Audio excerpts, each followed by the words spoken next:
My name is Flavio Labiano. I am the cinematographer of Jungle Cruise, and this is Go Creative Show. Hello and welcome to the Go Creative Show, a podcast for filmmakers. My name is Ben Consoli, and today we speak with Flavio Labiano, the director of photography of Jungle Cruise. Flavio, welcome to the show. Thank you. Thank you very much. I'm very pleased to be here and being invited. Thank you very much. I just finished watching the movie just like 5 minutes ago, and thank you and your team for giving me a screener to watch it ahead of time. It's really fun. It's really cool. The cinematography is great, and there's a lot of scenes in there that I'd love to ask you about, and we'll get to all of it.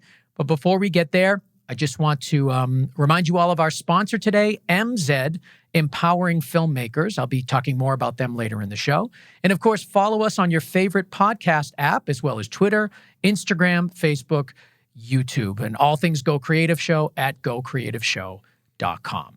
So I didn't really know anything about Jungle Cruise when I watched it, kind of by design. I don't really like to learn much about it ahead of time. I want to go into films fresh.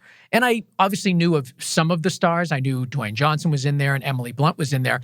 But I was surprised to see Jesse Plemons and Paul Giamatti. I mean, what a cast this movie has.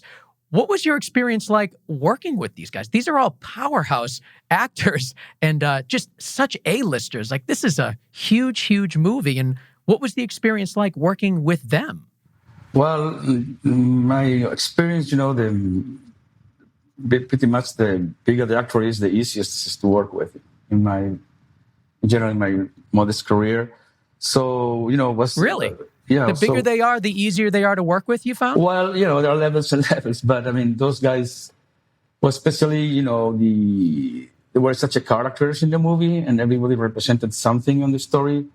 And, apart from the three main characters of the movie, the other ones just, came in and came out. And so it was a lot of fun and a lot of stuff to learn from them, because as I said before, there was just a pleasure to have such a cast in front of the camera. Have you worked with any of them before? Or was this your first time with them? No, I haven't. No, none of them. No. It was the first time.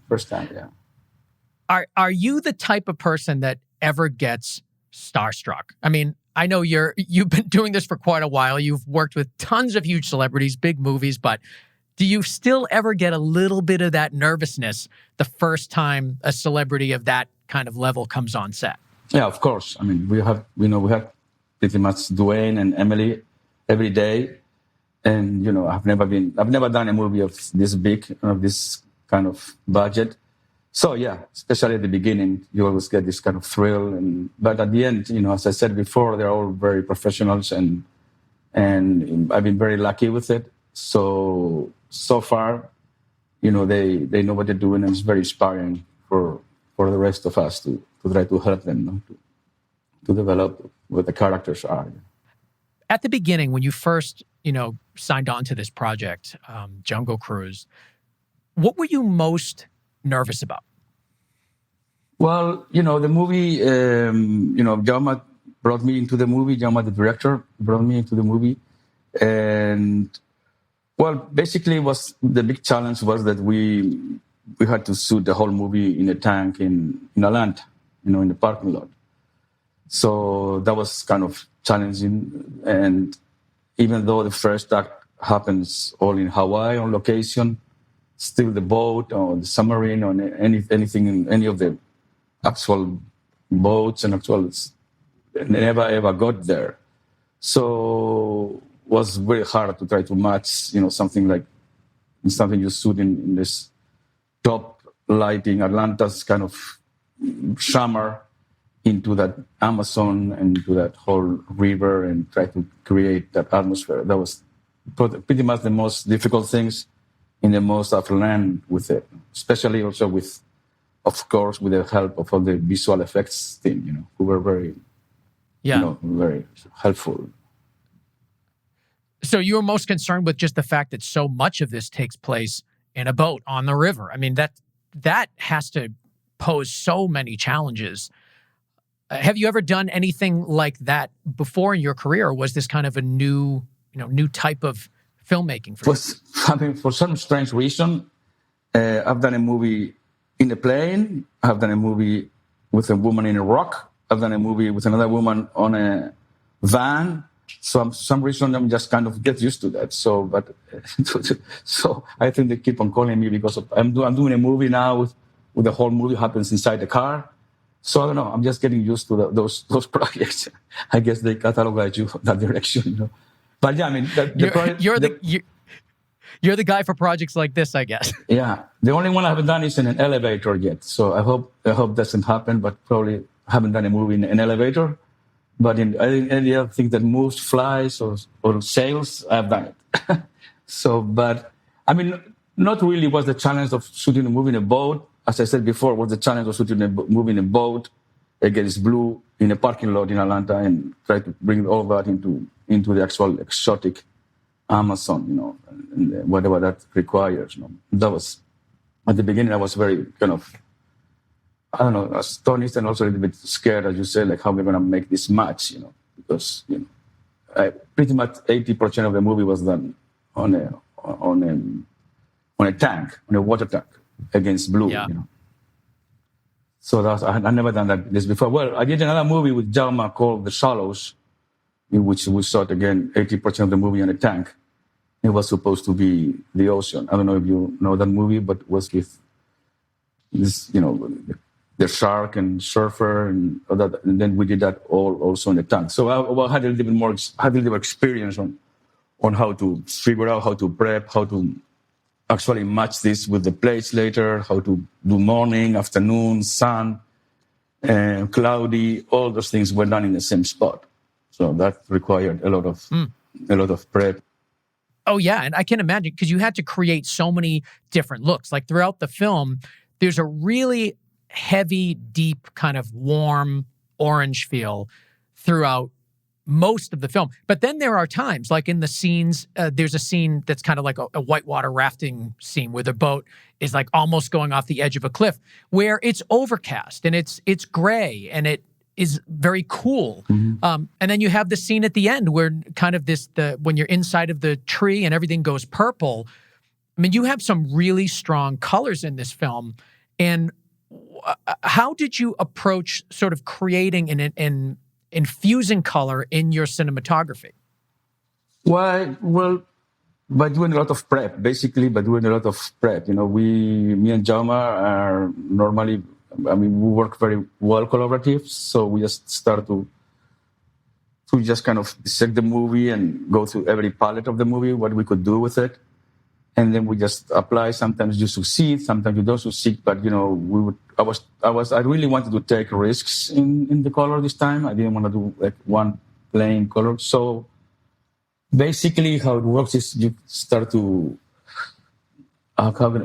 define which colors you don't want in your palette, and then from there on, everything goes easier. But we went through the whole thing. Like I thought, especially because most of the movies against green, we call the jungle, so we had to go somewhere which will, kind of separate the actors from the actual green screen and from the actual 3D screens. So, and also, I had, this kind of classic adventure movies in the past that I've seen in my childhood, and I always laughed. For some reason, in these exotic places, they always were able to kind of photograph the heat, which I don't think is very, very easy to do. So we went into that direction in some of these locations and some of these countries I've been before, in which you actually, the sun is very bright and the colors are very, not saturated, but very alive. And we basically, went into that direction. Also we started in London.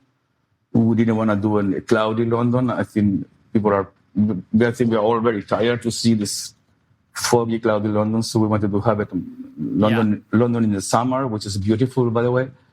So we tried to start from there to separate the primary colors and have it like an old kind of Kodachrome look in London. And also Paco, the costume designer, helped us a lot with the costumes to try to separate And yeah, we started from there, from the first tag. Then we went to the Amazon. Then again, we went to this warm look. And there was a lot of scenes also with it, like at dawn and early morning, but they never end up in the cut. But those were also very, very challenging to do it all again. That in the same parking lot was very difficult. So we know you have to pretty much, to do clouds, you have to put huge silks on a big. So it's just, I think it's again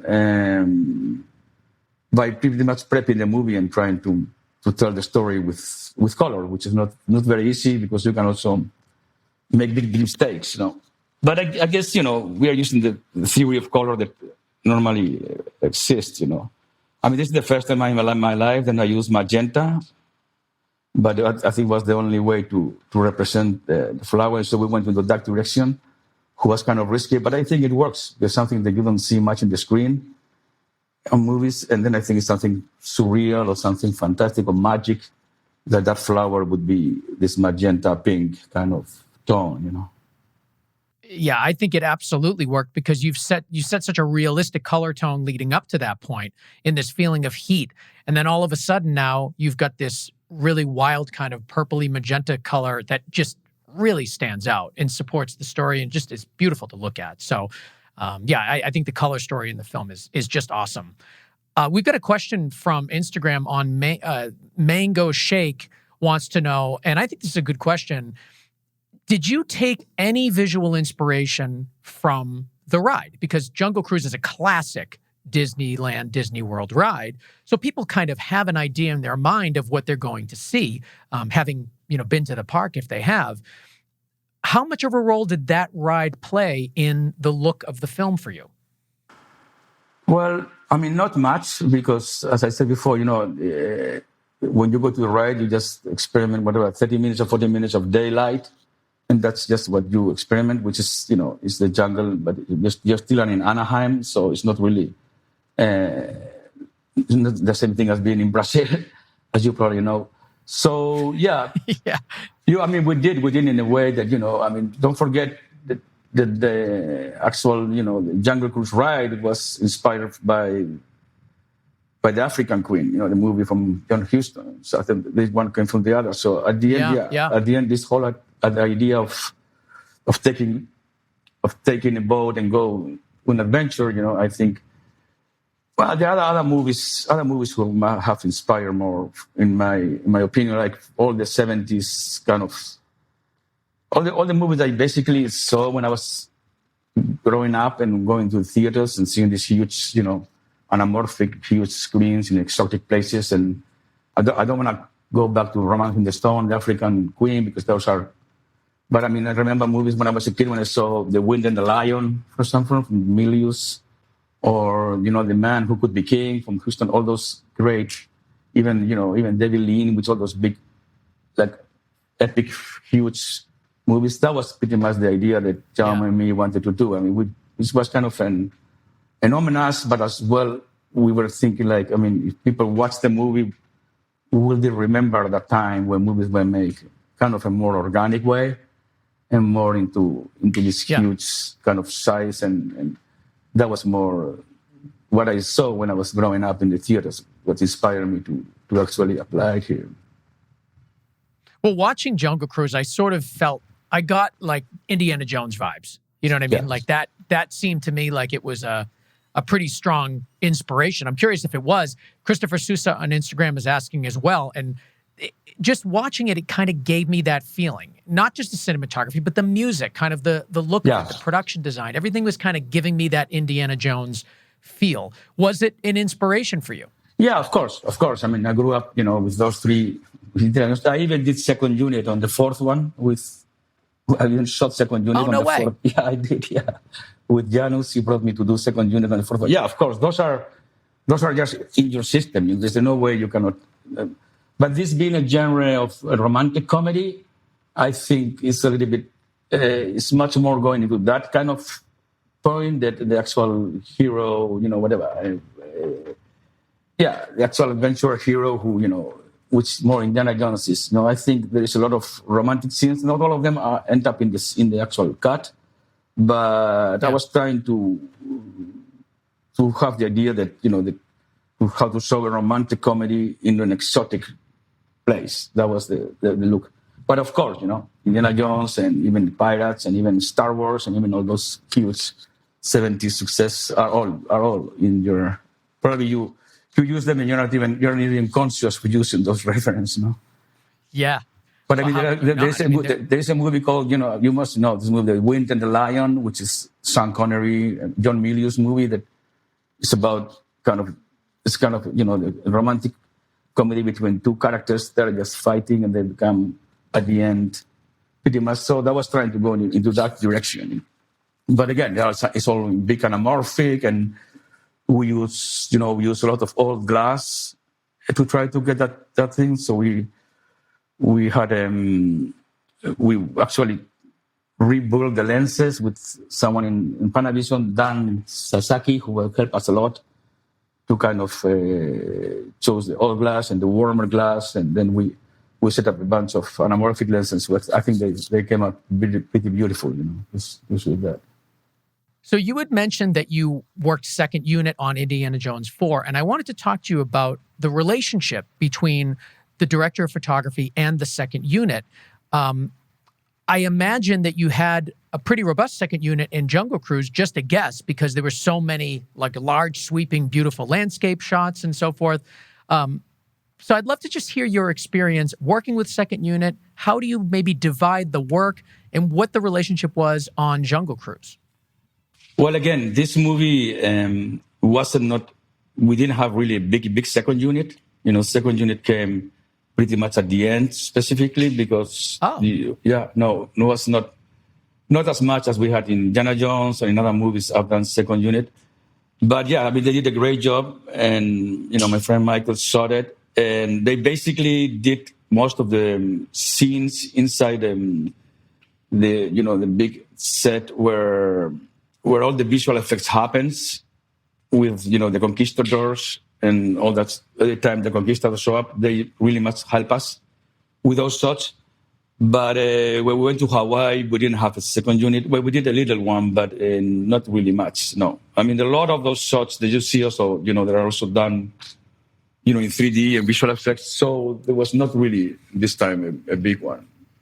Yeah, that's surprising to hear. But even with the limited second unit that you had, just in general, what is the relationship between the director of photography and the second unit team? How do you divide that work? Maybe what is the second unit responsible for? Well, it's basically they don't do scenes in where the big cast is involved. So, there's scenes in which, not even the main cast is involved. Then they pretty much do, and they do most of the action as well. But, it's a normal procedure. They come, you show them what you have done, you discuss, the style of the movie. They see the dailies with you, and they get, maybe storyboards, or they get, it's a normal procedure that happens, between the director and of the first unit, the director of second unit, and the DPs as well, In this case, Jaume pretty much directed most of the second unit as well in Jungle Cruise, or he supervises.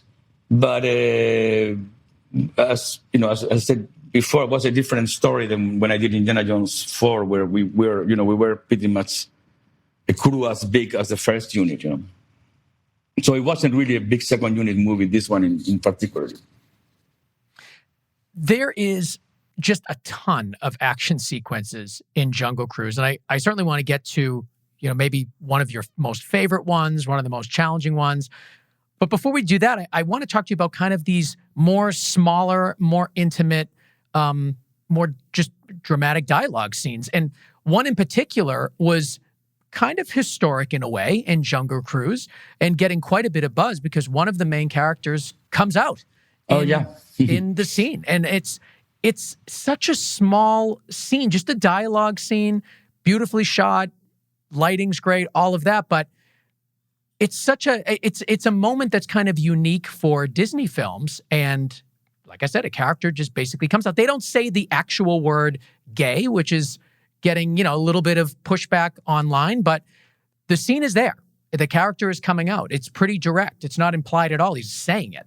I think that's really remarkable for a Disney film. I think it's kind of showing the natural progression of things in Disney films. And I think it's great. And I wanted to talk to you about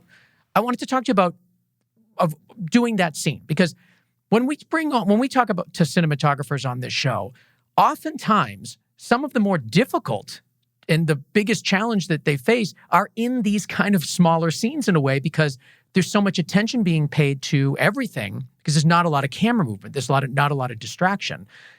When you knew this scene was coming on and you're thinking about how to handle it, talk to me about the way you approached it. I'm sure there were some sensitivities there in the content, but also it's an important moment in the film and in kind of the Disney cinematic universe as well. So tell me about this scene and how you approached it. Well, first of all, that scene was shot actually in the tank. We built a little in the tank in Atlanta. That scene was so intimate, as you said, and so specific that normally would have done it maybe in Hawaii or maybe in some location, but we shot it. They built a little corner of the tank, a little kind of jungle. We designed it, and so no way. Yeah, it was shot on the tank. Yeah, and against blue. Yeah, but we did it in the right way. That it looks as natural as it. You can't believe they were right by the Amazon River, no? But, I think in all those scenes, I think, the less you notice the camera and the less you notice the cinematography and the more honesty you are with trying to make it real and the most natural light kind of looks, I think the more they succeed. I think it's just pure cinema, and you just let the characters, do their role and do them fantastic acting. We didn't really move the camera. We didn't really want to know that there was people filming that. So it was a very basic kind of organic spot that we found that, that actually is pretty incredible, was done in a tank, in a tank against blue. But I mean, I would have never guessed that. Yeah. I mean, to tell you the truth, we went to Hawaii to shoot the first act, but the actual boat never went to Hawaii. So we had to shoot. Really? Yeah, we never went to Hawaii. So we had to shoot all later when we came back. And so that was as I said, it's pretty incredible that I'm even very amazed, and thank you also to the visual effects team in ILM and all these people who did a great job as well. But we designed all the hours of what time will be the boat be there, and so it was a lot of homework to do. So when we got to Atlanta, we had to put the sun in the right place and in the right, all was kind of like a labyrinth at the end to figure out all these notes. But at the end, it works. At the end, there was, I think the movie has a very organic look. And my big challenge was when the people see it, never even thought that was done on a tank, I think you achieved it, because it is very naturalistic. And that was one of the things watching the film too. I'm thinking to myself, like, you're doing a Disney film, and oftentimes you can be set in these really like supernatural environments that don't have any grounding at all in reality. But Jungle Cruise is very much grounded in reality. Like, you have to feel like you are in real places in the world. And that's got to be a challenge for you, because it's so visual effects heavy. You get so much action going on. There's things that are happening that could never happen in the real world, but placed in the real world. Thank you. What sorts of challenges do you face when you're thinking about that? Knowing that you have to create realism where realism really isn't there. Well, to start with, it's always taking risks, because it's very easy to just shoot in a very conservative way, and we are all tired of watching these big movies now. They're all against blue, and you just from the very beginning you feel you're in a video game. I have to go to see those with my kids, and I'm always astonished. It's just there is never there anything that you identify with, because at the end they shoot everything against green, and then they put the place later, and you are always like you don't even know where you are, because it's just a lot of actors. They light them completely flat, and everything is flat, and they put all those backgrounds behind, and now that's what 80% of these movies are now. So we were trying to do completely different. We're trying to do try to have directional light and have the sun going from the morning to noon to the afternoon, and try to basically to make the audience think that we actually went to the Amazon and went to Brazil. That was the whole idea. Sometimes works, sometimes doesn't work so well, but in general, I think we succeed a little bit. Yeah. Well, is there a particular scene that you looked at when you watched the film where you're like, that worked exactly the way that I hoped? Like, that was perfect. Yeah, there's one scene that was very hard to do and very difficult also to convince everybody to do it, which is when we have a very, very low sun and they're going to eat the piranhas. And remember, they fish the piranhas and they're going to eat it at night. Yeah. So it's a very, very, low light sunset that lasts for hours. So we shot that at 2 a.m. in the tank, at 2 a.m. at night in the tank, because, so it was shot at night, and then I had to light, with huge sun, side sun, and then that was very challenging, because to convince everybody that we are going to do a night shoot of an afternoon or a sunset scene, that was hard. But I think it came out pretty nice. It came out pretty nice, and you really think you're in a boat, which is impossible because that hour of the day takes 20 to 30 minutes. And with this kind of cast, it's impossible to shoot a scene in 20 to 30 minutes, as you know. So that was very challenging, but we were very proud of how it came out and how also, as I said, the visual effects companies and the supervisors and everybody just helped us and made all the plates look like we were actually in the Amazon, on Sunset. Yeah. So I want to make sure I'm understanding. This tank that you're shooting in is open air. This is not like in a studio. So you're in a water tank, right? In a parking lot. In a parking lot. Okay. So you're in a parking lot in Atlanta, in a water tank, open air. So you don't have the luxuries of being in a studio and being able to control light the same way. So you have all the inconvenience of shooting outside, but all the pressures of shooting CGI, big type studio films. That's interesting because and I just want to make sure that that's clear to the listeners that aren't, watching this or seeing references as they're hearing. That's a really fine line to be balancing on, to have to do so much of what seems to be in studio outside. Yeah. Well, the good thing about it is that I had to design the tank. So we built the tank ourselves. So we went and we built the tank. So, we did the study of the sun and what was going to be at 7 a.m, at 8, at 9, at 10. So we actually designed the tank in which we had all the possibilities of shooting in the morning, these scenes, in the afternoon, these scenes, and at midday we would normally don't shoot big scenes. We'll shoot maybe, much more portraits. But, we designed the whole movie pretty much on a table, on doing homework, doing just planification. I said, okay, we built the set in Hawaii, also thinking about the tank. So we actually built the whole city in Hawaii. So with Pusos, who was the production designer, also we built it around the sun. So when we had the boat, we'd be around the sun. It was mostly like a mathematic idea. But, took a long time.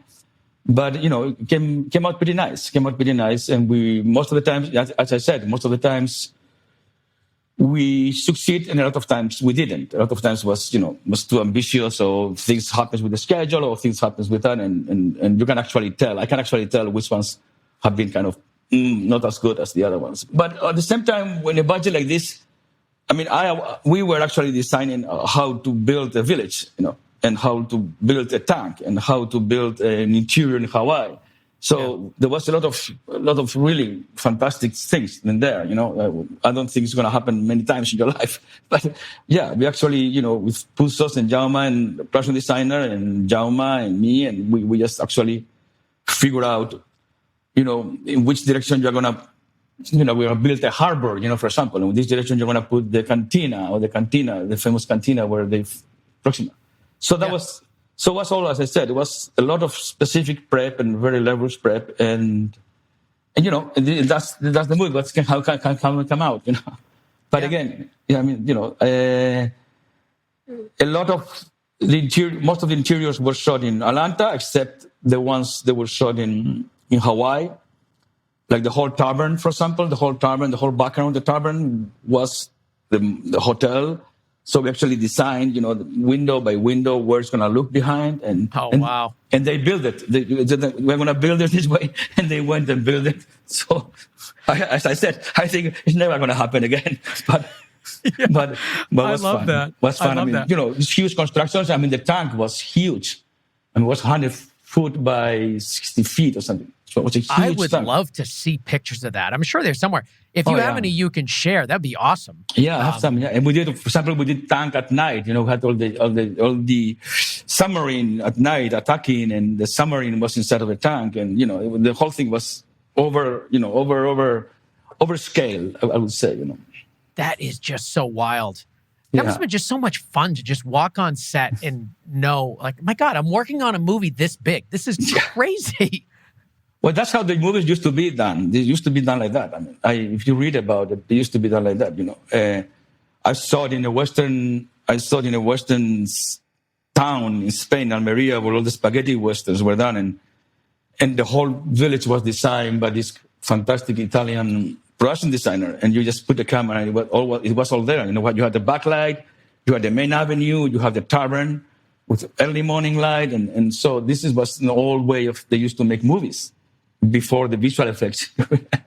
So you had to do them like that in order to use the whole day to be able to shoot from 7 in the morning to 7 at night without shadows and with all that stuff. So it's not that we have invented this is how movies used to be done. Let's take a moment and talk about MZ empowering filmmakers. Now, we talk about MZ on every episode, and for a couple of reasons. One, they're a sponsor of the show, but I love MZ. Like, it is the Netflix, to me, it's the Netflix of filmmaking education. And the thing is, too, it's like there are a lot of different places that you can go to get online trainings and filmmaking education, blah, blah, blah. But MZ is specific to educating filmmakers. And also it has a lot of really interesting courses that are perfect for the Go Creative Show audience. Things like, directing, cinematography, color correction, editing, post-production. And it's not just the subject matter that is why I love it so much. It's also the educators. Like, I'm the type of learner, first, I'm a visual learner. I never was good in school and paying attention to teachers, just blabbing away. That's not the type of learning that's good for me.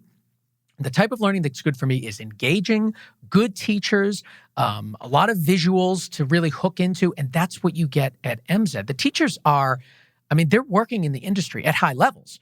Vincent Laforet, Shane Hurlbut, Philip Bloom, the ARRI Academy is on there. Tom Cross is the editor of La La Land and Whiplash. He does a course on the art and technique of film editing. There's just so much stuff there, and it's taught by people that are professionals working in the industry at really high levels. Like, that's who you're learning from. Not to mention just the quality of the courses, just really high end because they're all filmmakers. You know what I mean? One of the most recent courses that is just awesome is called Indie Film Blueprint, and it's a roadmap basically for how to plan and shoot and sell your first indie feature, which is like, who doesn't want to know more about that? So it's perfect. Now, yes, you can go to MZ and you can buy individual courses, and that's fine. But what I recommend is becoming an MZ Pro member, because when you're an MZ Pro member, that is when you can really unlock all of its potential because you have access to everything. And that's really what it's all about, is the more you can learn, the more valuable MZ is. And that's why the Pro membership is the way to go. But the good news is, regardless of what you choose, you can get 20% off by using the promo code GCS20. GCS20 at checkout. You'll get 20% off whether you buy an individual course or the MZ Pro membership. And how you get there is simple. GoCreativeshow.com/MZ, MZED, MZ, empowering filmmakers. There is even a nod to old cinema in Jungle Cruise, because there's a couple of scenes where you incorporate like the video camera, that crank video camera. I'm curious, did you actually use an old vintage camera for that, or was that a little trick in post? No. We used the one camera, which is called the Blackmagic 2000, which is very similar to the size and to the actual form on these cameras. It's like they used to call it the box. I don't think they use it anymore, and we actually put a crank there So actually, Dwayne did some of the scenes, and Emily did some of the scenes. No way. Yeah, they shot some of that. Yeah. A lot of times we helped them with an operator, but they were. There was the same kind of idea. You hold it here and you crank it. So we actually, in this digital new camera, the Black Magic, we put the crank and we did the whole thing. Oh, so this wasn't something you made custom. This was the camera itself has a crank on it. No. It's a digital camera. Yes. The prop master adapted a little thing. Oh, I see. Okay, so digital camera, but you gave them the experience of having... Yeah. Cranking it. Well, that probably was helpful because there's a certain movement that your body would make as you crank that... and also it's very similar to the waves they had back then. And, and it worked. No, I mean, at the end, they got a little more tired, but they actually shot themselves a couple of times. The actual so actors. Cool. Yeah, it was great. It was nice. Yeah. I love those little scenes. They just bring a lot of humanity and just kind of like fun to the characters. And I think I think those moments are nice, especially in a movie like Jungle Cruise with so much action. And that's the next thing I want to talk about is the filming action scenes. There is so much action in this movie. I mean, basically the first 35, 40 minutes is just nonstop. It's just a giant, crazy action scene. And I'm always amazed that these things can be done and done so well. And I think you guys did a great job in Jungle Cruise. Tell me I want to talk about your favorite. Maybe it's the most challenging scene. Maybe it's something that you just always wanted to do in your career and finally got to do it. But what is your favorite action sequence in Jungle Cruise? And tell me about it. Well, I mean, to clarify, most of these action scenes also were, pretty much designed. Jaume designed them. I helped a lot, but Jaume and our stunt coordinator, they both, most of them designed them, and I helped as much as I could. But me and Jaume, we have been doing, action movies. It's the stuff we have done. We've done like 4 movies with Liam Neeson also about action. And so I'm very used to shoot action and I have a lot of fun doing it. I prefer basically to shoot action because I get less bored in a set when you do like some kind of drama or comedy. And well, the big scale ones was the one done in Hawaii, in which you had that rope to go from one side to the other, and then they have the market and they have the boat. So that required a whole huge real estate to coordinate, like they go down from the market. We designed the market. That market where they fight also was designed by us. So we actually had the alleys to do this fight and see going up to the roof. Then they go down to the hotel. Then they jump into and then she doesn't jump. She takes the what's called the rope, and then she comes down. So those pretty much were the most fun ones, the ones in Hawaii. Yeah, I have to say. Oh yeah. Well, so you've done quite a bit of action work, Jungle Cruise, and prior. What do you think is one of the biggest lessons you learned while doing action cinematography? Is there something that, like, if there's somebody listening to the show right now that's aspiring to get into that type of cinematography, to do those types of films, what should they know beforehand? What are some lessons that you can teach us? I think one of the most important things is you have to have a clear point of view, point of view for the action scene, because otherwise, they get very boring. Like, if you are your character, your lead character, and it's going through something like this, I think the most important thing is to be with his eyes and what he sees and what happens to him. So shoot them really subjectively, because otherwise, I'm tired to see action scenes, and you don't understand anything because, there's no really non-point of view in them. And I think the point of view of an action scene is what makes it really frightening and really makes the audience actually live it and kind of, feel about it. No? So, and I think also the other good thing about action scenes is to, from time to time, give a little bit humorous, a little bit joke, a little bit spicy in there, because otherwise they become, I think, very, very boring and people are very tired of watching them. So I think those two are two ingredients that makes them more successful, I think. Well, you would know you're an expert at this, and also as I'm now you're getting humble. Now you're getting humble. No, because some people, other people like other stuff. For example, I I can't watch more than 4 or 5 minutes of a fight, and some other people like to watch long fights. So Yeah. so It's not your taste? There's a lot of different tastes and that but again, it's all taste. And Well, I mean, is this type of film your taste? Like, are you an action movie guy? well, no, I mean, not. I'm not. I mean, I shoot everything, and I've done action. But I think in this movie, I think the action. No, well, not shooting. I'm just your preference, like your personal preference of what you like to watch. No, not really. No, I watch everything. No, not really. I like dramas, and I think it's a very different thing to watch a good drama than to shoot it. If you're the DP, because when you shoot a drama, it's boring, and when you shoot action, it's a lot of fun.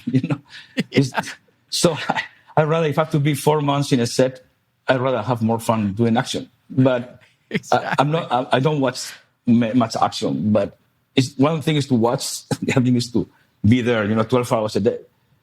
But I don't know. For some reason, it's more fun. It's actually more fun. Yeah. I want to talk about the gear used for this film. What camera did you choose? Can talk to me about the lens package you paired with it. Well, we shot the whole movie with the Alexas for sure, and as I said before, we had a long test with Panavision because we decided to use suitable anamorphic lenses, and as I mentioned before, they helped us a lot, and we kind of they built the lenses for the movie, and they did new housings for them.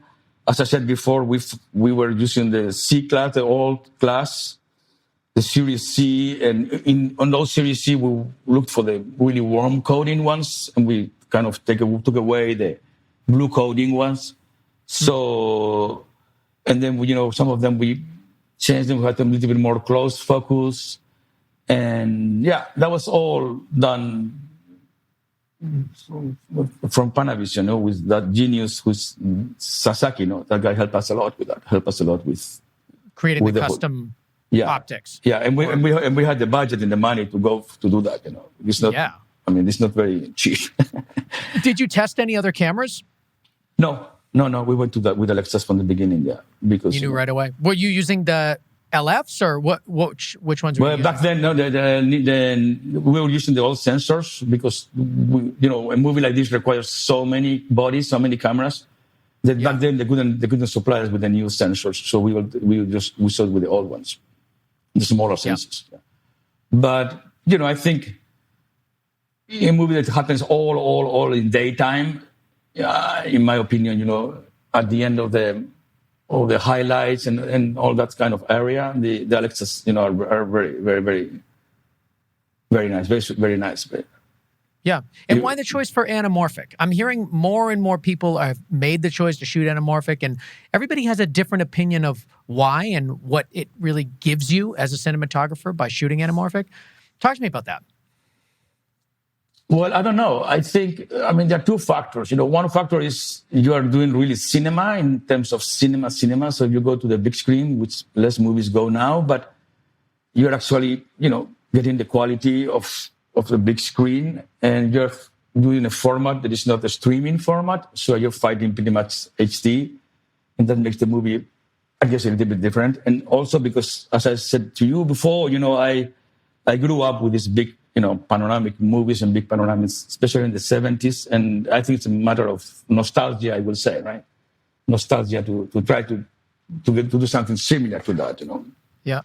Yeah. But I think a movie like Jungle Cruise is perfect for that, because, even though you are doing, as you said, a little small romantic scenes, a little small, whatever, intimate scenes, the scope of the place and the scope of your shooting is always behind.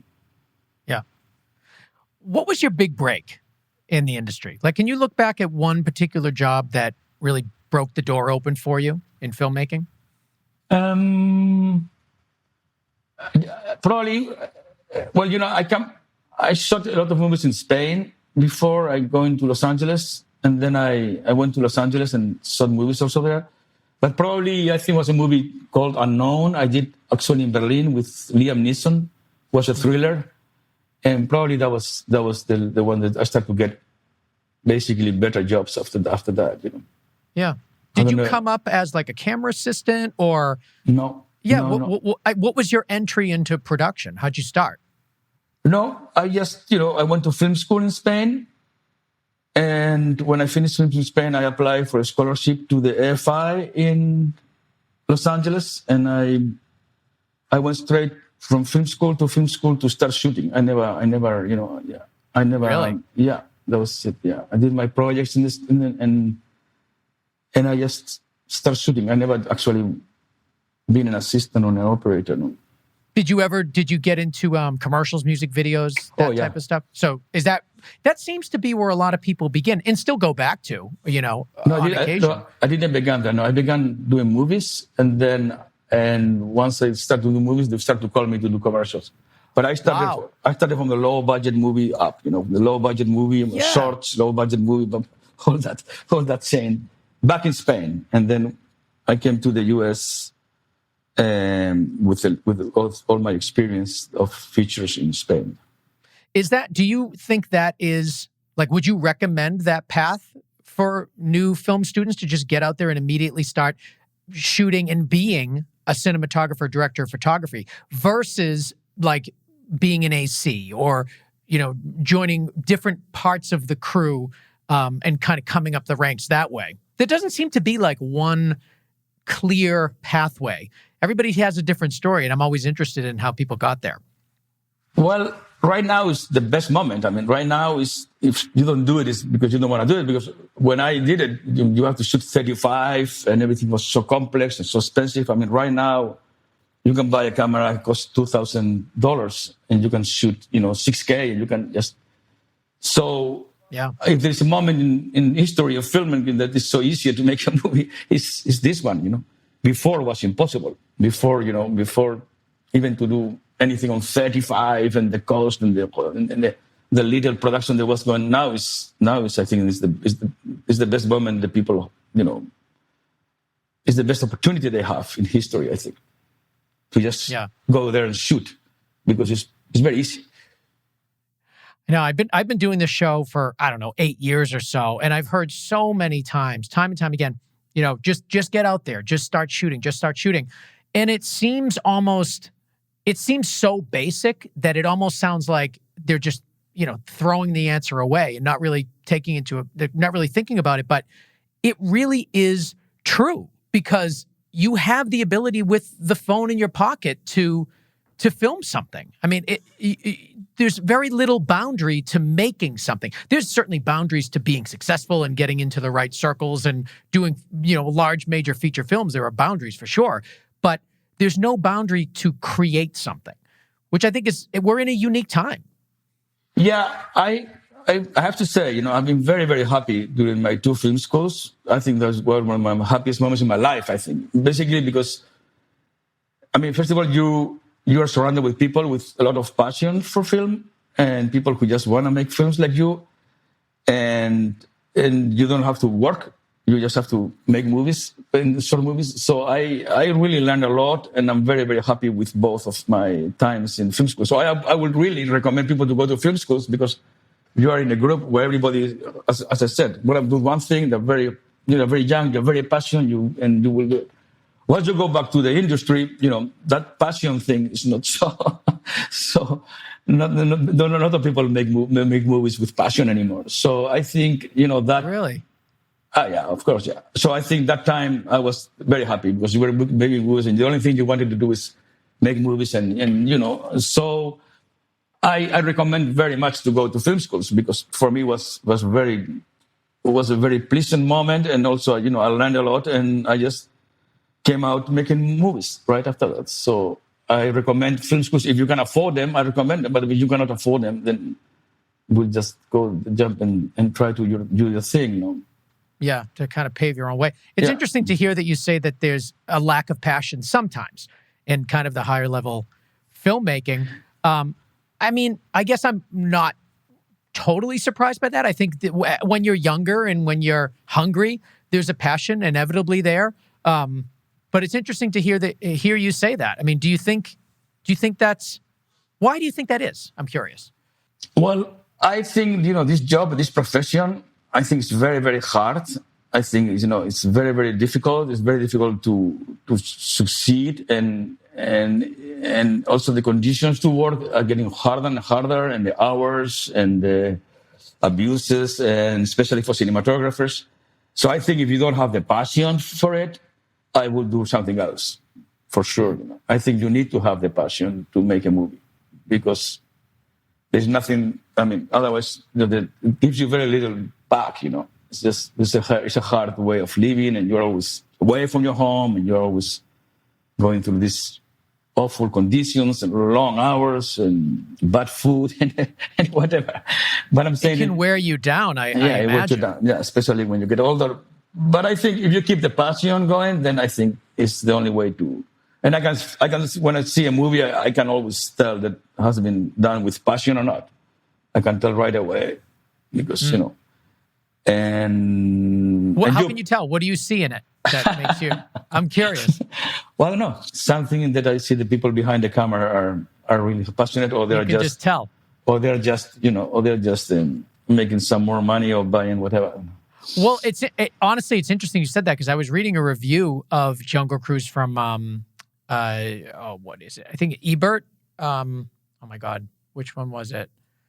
Yeah, Roger Ebert. I was reading a review of it, and they had mentioned at the end of the review something. I wasn't prepared to talk about it, so I don't have the exact quote, but it was something to the effect of like, the person reviewing could tell that the filmmakers were having a good time with Jungle Cruise. And I thought that was a really interesting thing to notice and to bring up. And now to hear you talk about kind of passion in filmmaking, it was just kind of an interesting synergy there. Mm-hmm. Well, again, did you have a good time? Were they right? Yeah. Was the review right?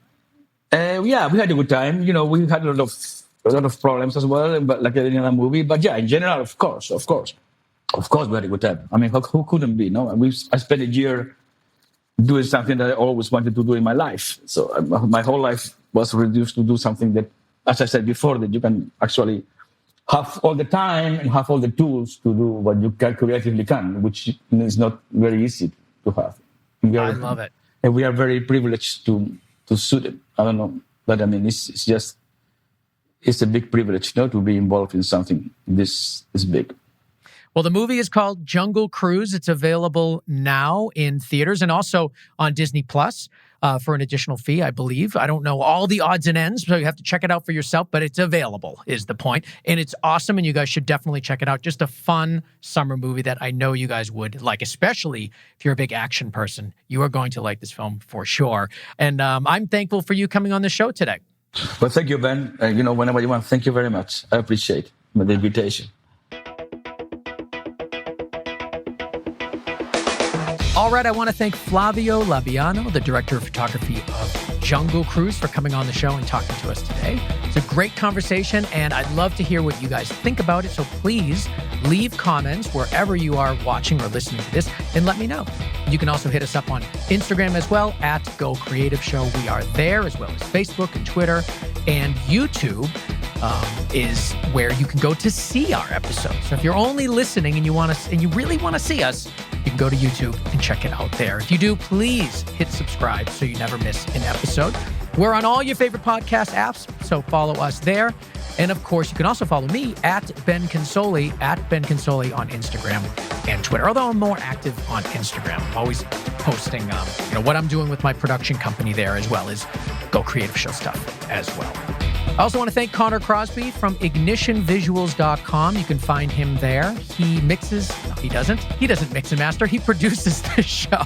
So Connor produces the show, and you can find him at ignitionvisuals.com. But who mixes the show is somebody else. That's Dave Siegel over at siegelsound.com. So check out both those guys. They are for hire, and they are fantastic. All things Go Creative Show at gocreativeshow.com. Of course, I want to thank you all for joining us today.